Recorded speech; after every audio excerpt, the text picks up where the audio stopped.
Good morning student.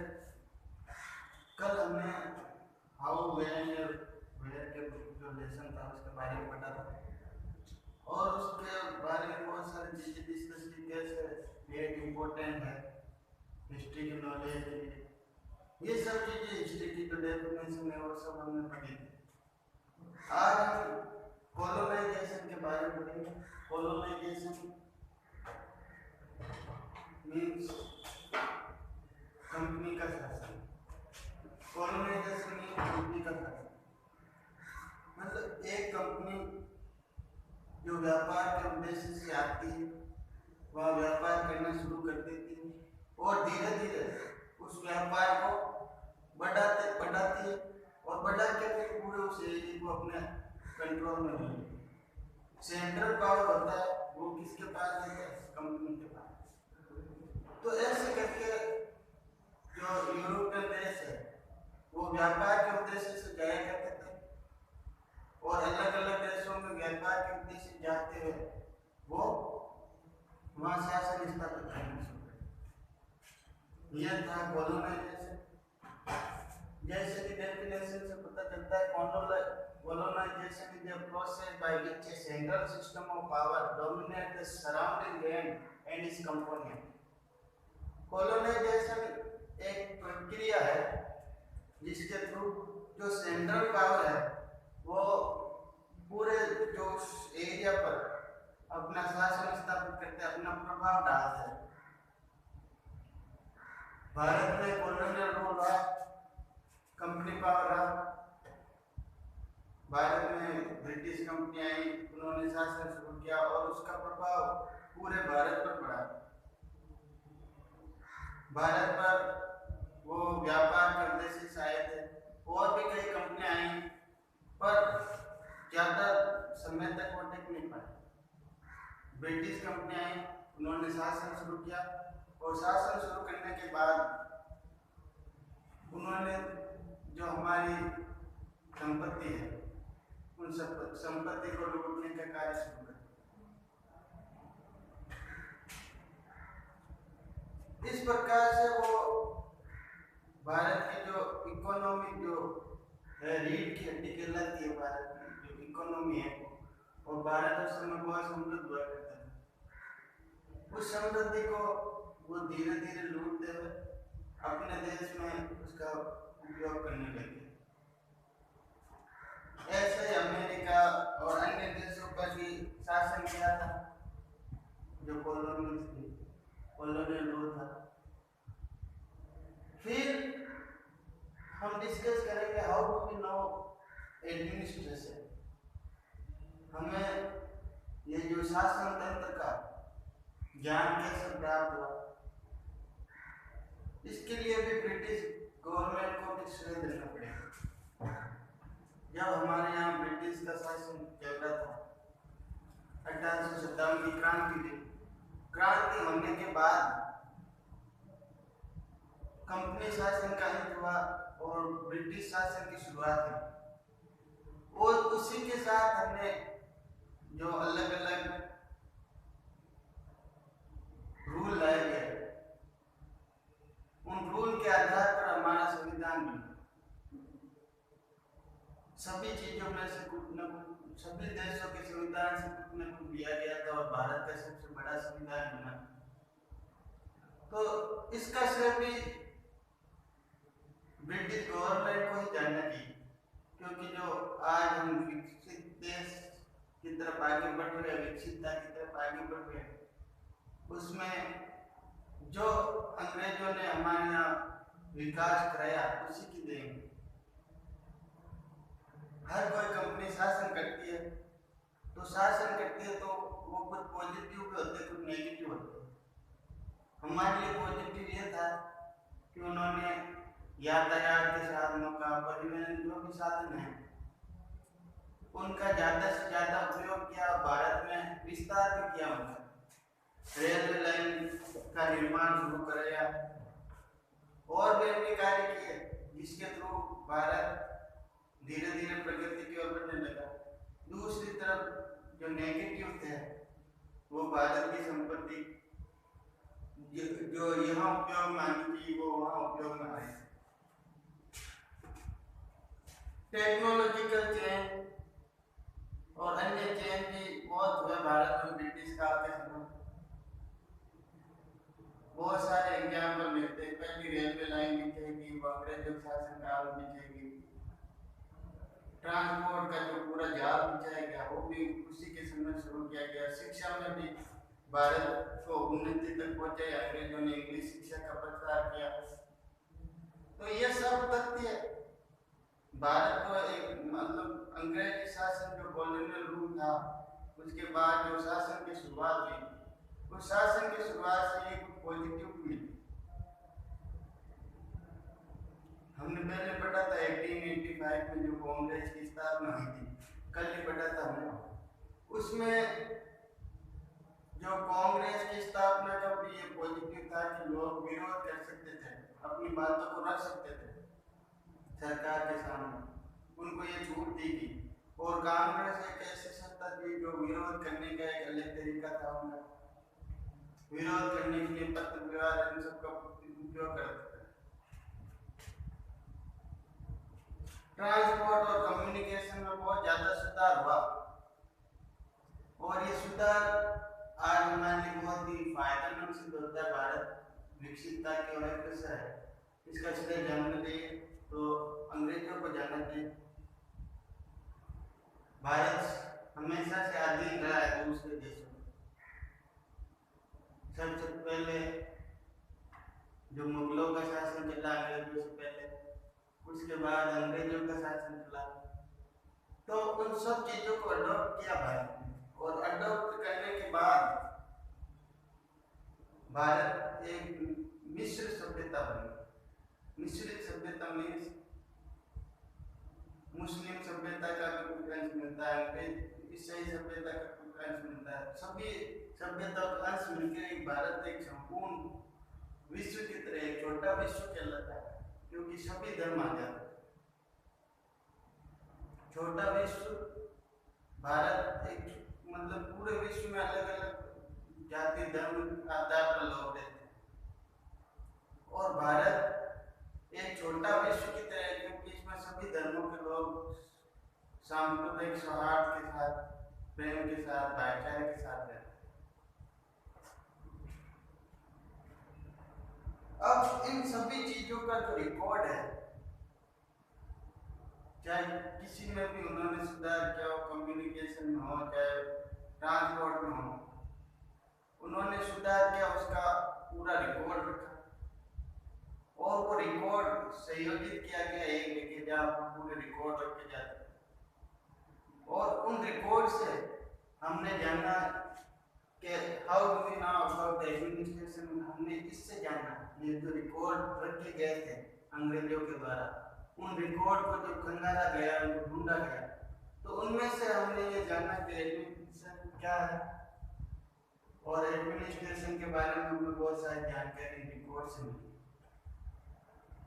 जो अलग अलग एक्ट बनाए गए थे अंग्रेजों द्वारा, उनसे भी बहुत सारी जानकारी मिली।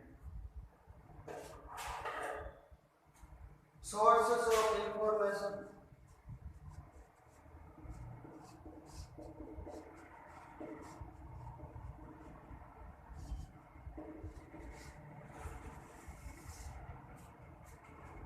जानकारी के साधन। जानकारी के साधन कौन कौन से हैं? अभी मैंने पहले बताया कि जो अंग्रेजों ने रिकॉर्ड रखा वो है उनके जानकारी के साधन जिनसे उनको नॉलेज मिला। और हमने जो सबसे बड़ा संविधान बनाया, कठोर और जटिल कमीशन था वो बनाया, और जो भी उन्नति की वो इंफॉर्मेशन जो अंग्रेजों द्वारा रखा गया रिकॉर्ड था, उन रिकॉर्ड में जो भी उन्होंने किया वो सब उन रिकॉर्ड में रखा था। रिकॉर्ड रखने का उद्देश्य क्या था, क्यों रखे गए रिकॉर्ड अंग्रेजों द्वारा? वो ये बताना चाहते थे हमने क्या क्या सुधार किया भारत में, इसलिए वो रिकॉर्ड जो भी था उनको संयोजित करके रखते थे ताकि वो बता सके कि हमने ये सुधार किया था। नेगेटिव कोई नहीं रखता, पॉजिटिव सब रखते हैं। ये तो सामान्य चीज है कि भाई जो भी है रिकॉर्ड, उसमें जो रिकॉर्ड में पॉजिटिव चीजें रखी जाएगी, नेगेटिव चीजें कोई नहीं रखती। तो ये मेन चीज है कि मतलब रिकॉर्ड क्यों रखे गए, क्योंकि वो दर्शाना चाहते थे कि भारत में हमने ये इम्प्रूवमेंट किया।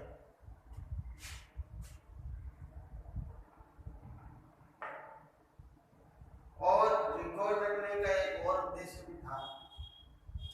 वो उद्देश्य था ताकि लोग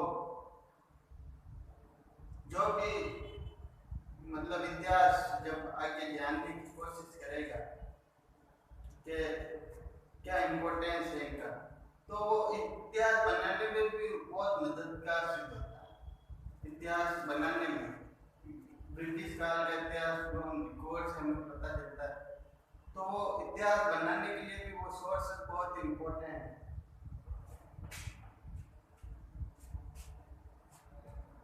अब जो भी रिकॉर्ड है उसको मैनेज किया गया था A to Z series, A B ऐसे रिकॉर्ड दिए गए।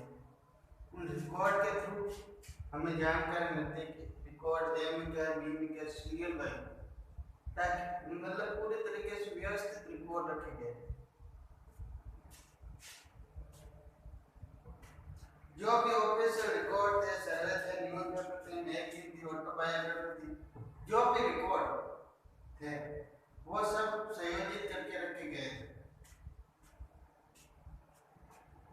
ये जो रिकॉर्ड है, जो पॉइंट्स है, न्यूज़पेपर है, मैगजीन्स है, ऑटोबायोग्राफी है, ये सब रिकॉर्ड हमें जानने में मदद करते हैं अंग्रेज मतलब इंग्लिश जो एडमिनिस्ट्रेशन है उसके बारे में। ये और अंग्रेजों ने एक स्पेशल इंस्टीट्यूशन भी बनाया था, संस्था बनाई थी जो इस रिकॉर्ड को संयोजित रखे। उन रिकॉर्ड को संयोजित रखने में जो महत्वपूर्ण जो म्यूजियम है, म्यूजियम में रखे गए थे, उसमें जो एडमिनिस्ट्रेशन के बारे में जो रिकॉर्ड था, म्यूजियम जो होते हैं पुराने रिकॉर्ड रखे जाते हैं, उनमें एडमिनिस्ट्रेशन के बारे में जो भी जानकारी थी वो उपलब्ध है।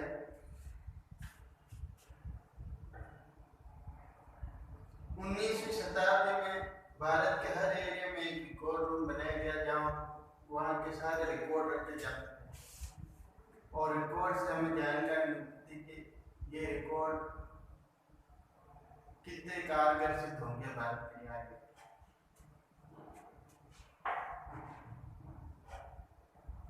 फिर धीरे धीरे शासन में भी परिवर्तन होने लगे। प्रोविंशियल रूल, प्रांतीय सरकार थी, वो अपना शासन करते थे और वो प्रांतीय सरकार अपने अपने स्तर पर रिकॉर्ड को संयोजित करने का काम करती थी और संयोजन के अलग अलग तरीके भी उनके थे।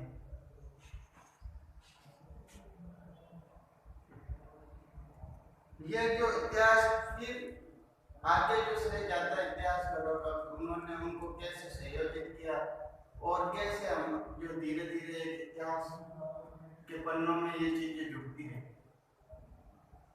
जुड़ने का क्रम आगे बढ़ता गया और ये सब चीजें जुड़ती रही और एक इतिहास बनता गया। तो इतिहास को बनाने का श्रेय जाता है जो सोर्सेस ऑफ इंफॉर्मेशन है उनको, जो हमें जानकारी मिलती है वो सोर्सेस के थ्रू मिलती है और सोर्सेस चाहे अंग्रेजों द्वारा हो चाहे किसी राइटर द्वारा हो, वो सोर्सेस ऑफ इंफॉर्मेशन है, कोई भी साधन हो।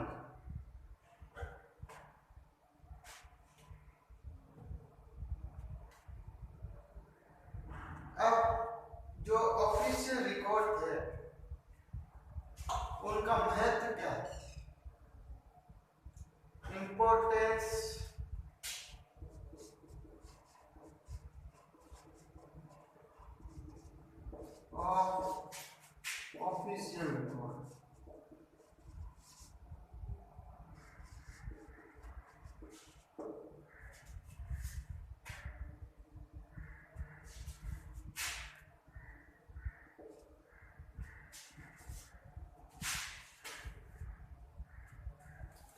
ऑफिशियल रिकॉर्ड्स का क्या महत्व है? देखो पहले सारी जानकारी इतिहास बार बार रिपीट करता है। ऑफिशियल रिकॉर्ड का महत्व क्या होता है? महत्व यह है कि ये इतिहास को बनाने में सहायक है। इतिहास किससे बनता है? रिकॉर्ड से। वो रिकॉर्ड अगर हो तो इतिहास को बनाने में आसानी हो जाए।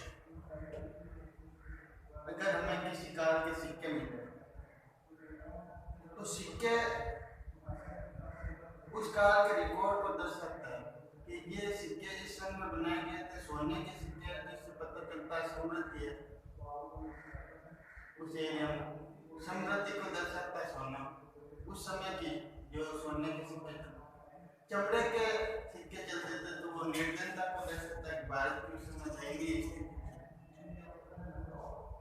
भारत का एक ऐसा काल आया था जब चमड़े के सिक्के चले थे, तो वो दयनीयता को दर्शाता है।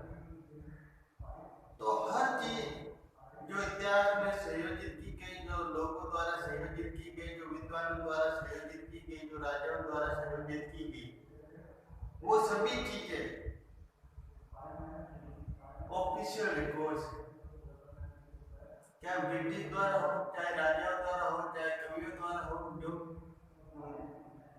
हमारे जो वाल्मीकि जी उनकी रामायण लिखी गई थी, वो ये सब रिकॉर्ड है जिससे हमें उन विद्वानों के बारे में जानकारी पता चलती है। उससे इतिहास क्रमवार तरीके से एग्जैक्ट हमें पता चल पाता है कि इस समय ये घटना हुई थी, कारण परिणाम ये सब निकलते हैं, क्या क्या हुआ, किस समय क्या हुआ, ये सब जानकारी हमें इन ऑफिशियल रिकॉर्ड से पता चलती है। तो सबसे पहला मैं तो इतिहास को बनाने में सहायक है।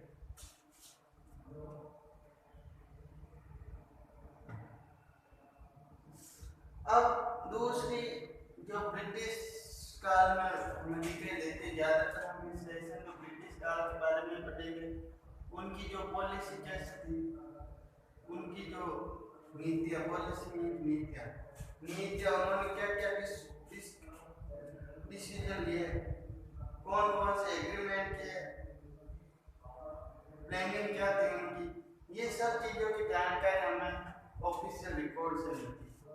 और ऑफिशियल रिकॉर्ड फॉर एग्जाम्पल है,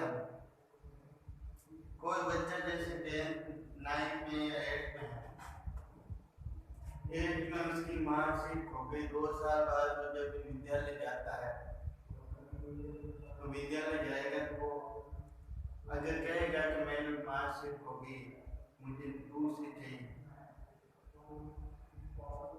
तो टीचर जो ऑफिशियल रिकॉर्ड उसके द्वारा संयोजित किए होते हैं वो रिकॉर्ड ढूंढते हैं, वापस मार्कशीट बना के उसको सेम। इसमें जो भी पॉलिसी, जो भी नीतियाँ, जो योजनाएं जो भी उनके बनाई गई थी अंग्रेजों द्वारा, वो रिकॉर्ड बनाए गए। जो सोर्सेस ऑफ इंफॉर्मेशन है वो रिकॉर्ड ही, वो रिकॉर्ड जब हम पढ़ेंगे उनको तो पता चलेगा कि उनकी क्या नीतियाँ थी, और इससे हमें इतिहास बनाने में बहुत मदद मिली।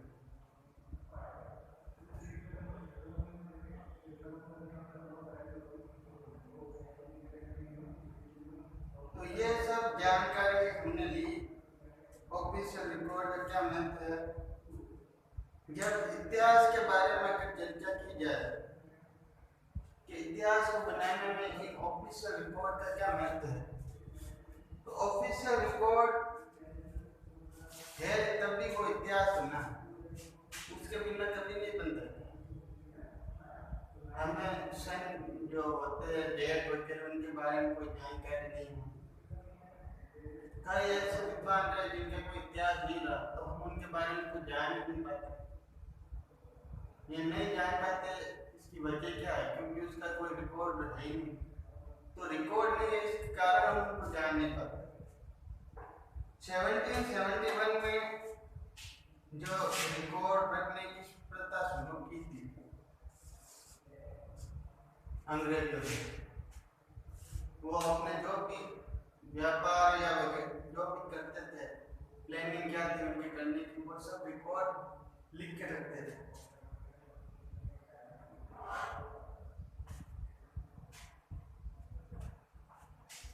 जैसे जैसे समय बीतता गया, जैसे जैसे कंपनी शासन करती गई और शासन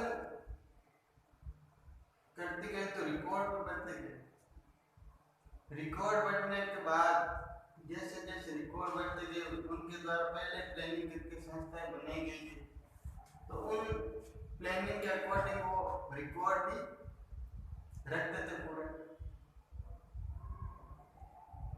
और रिकॉर्ड रखते थे, फिर उनको संयोजित भी करते थे। ऐसे नहीं कि एक बार यूज कर लिया उसको वेस्ट करना है। भारतीय में ये परंपरा बढ़ जाता है, कोई भी चीज एक बार यूज हो गई उसको वापस यूज नहीं करते, पर उनकी प्लानिंग थी। वो उस जो रिकॉर्ड है उसको मेंटेन करके रखते हैं। मेंटेन करना मतलब उसको संयोजित करके रखते हैं ताकि वो आगे भविष्य में काम आ। लॉन्ग टर्म सोच नहीं, शॉर्ट टर्म सोच नहीं कि आपके आगे क्या काम आएगी, ऐसे लोग सोचने वाले नहीं। भविष्य के बारे में सोचते कि आगे क्या होगा और आगे हम इसको कैसे उपयोग कर पाते हैं।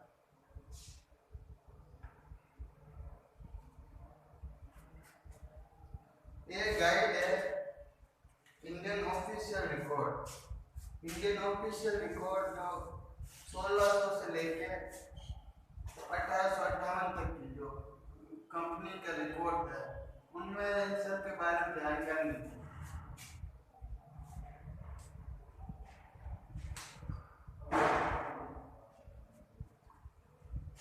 300 टन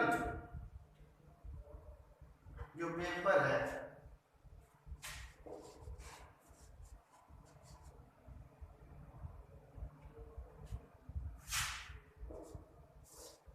300 टन पेपर यूज किए गए थे उस समय। इतने रिकॉर्ड थे, उन रिकॉर्ड को अगर पूरा तोला जाए तो 300 टन रिकॉर्ड उपलब्ध है लगभग पेपर का अगर तोला जाए। तो इस प्रकार से भारत में जो रिकॉर्ड है या इतिहास को जानने के लिए जो सहायक तत्व है उनमें रिकॉर्ड का बहुत ही महत्वपूर्ण स्थान है।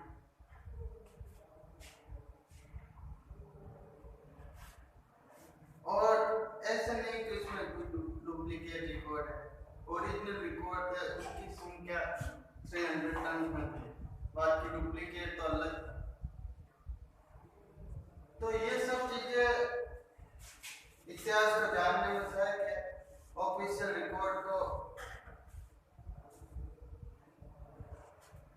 हम वास्तविक तो नहीं मान सकते क्योंकि वो उनके संदर्भ में सही थे, पर जरूरी नहीं कि वो भारत के संदर्भ में भी सही हो। वो उनके रिकॉर्ड है, कंपनी के रिकॉर्ड है, तो कंपनी में वो तथ्य कुछ झुटला कर भी लिख सकते हैं, झूठे भी हो सकते हैं तथ्य, पर वास्तविक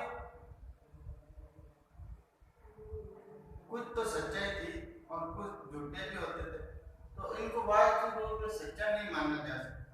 ऐसा माना जाता है कि जो रिकॉर्ड उनके द्वारा बनाए गए थे वो उनका उद्देश्य सिर्फ आर्थिक, और आर्थिक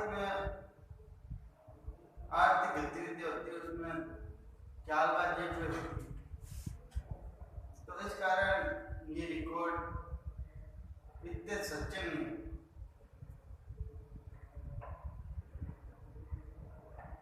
उसमें कुछ तथ्य छुपाए गए भी थे और उन छुपे हुए तथ्यों को रिकॉर्ड में मेंशन नहीं किया, और कुछ जो वास्तविक थे उनको अडॉप्ट किया गया, और जो वास्तविक नहीं लग रहे थे और भी कई साधन है उनसे पता लगाने के कि ये वास्तविक है नहीं है। ऐसा काम होता था नहीं होता था।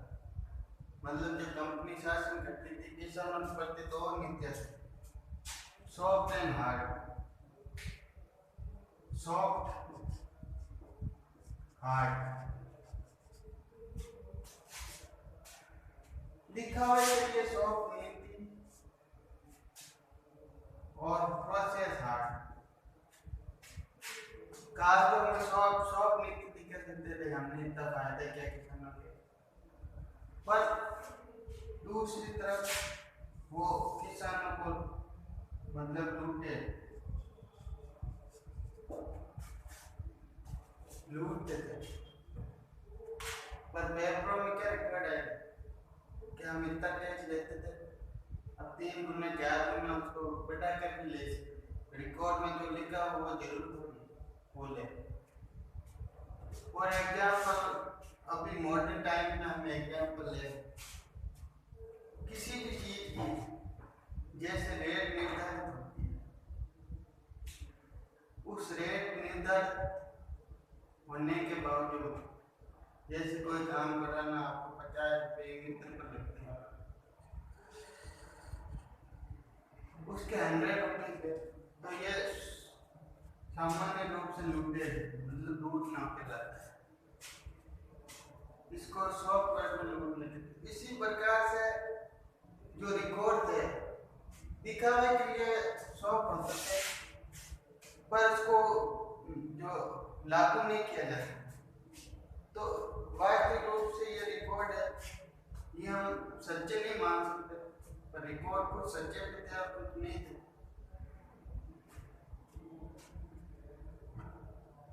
जो ऑफिशियल रिकॉर्ड है वो ब्रिटिश एडमिनिस्ट्रेशन के को रिप्रेजेंट करते हैं कि उन्होंने क्या अचीवमेंट हासिल किए। एक कंपनी शासन से शुरू करके भारत पर 1947 तक शासन किया, तो इनके उन्होंने क्या रणनीति अपनाई, क्या क्या सुधार किए, ये सब चीजें ऑफिशियल रिकॉर्ड में लिखी गई है। तो हमें ऑफिशियल रिकॉर्ड के बारे में भारत से ही पता चलता है कि एडमिनिस्ट्रेशन कैसा था, और ये सोर्सेस ऑफ इंफॉर्मेशन भी है हमारे, और ऑफिशियल रिकॉर्ड इतिहास को जानने में भी सहायक है। उन्होंने यह भी बताया कि लोगों की सोच कैसी थी, किस परिस्थितियों में कैसी सोच हो, किस परिस्थितियों में कैसी विचारधारा हो, उन सब चीजों के बारे में भी उन्होंने लिखा और बताया। तो आज हमने जो ये लेसन पढ़ा है हिस्ट्री के बारे में, जो इतिहास के वास्तविक तथ्य हमने जाने। इतिहास वास्तव में जो संग्रह है बीते हुए काल का, वो संग्रह तभी मुमकिन है जब उसके पास सोर्सेस हो, और वो सोर्सेस हमें अलग अलग रूप में मिलते हैं, चाहे वो सिक्के हो, चाहे वो साहित्य हो, या अलग चीजें हो। तो ये आज हमारे first lesson how when and where समाप्त। धन्यवाद।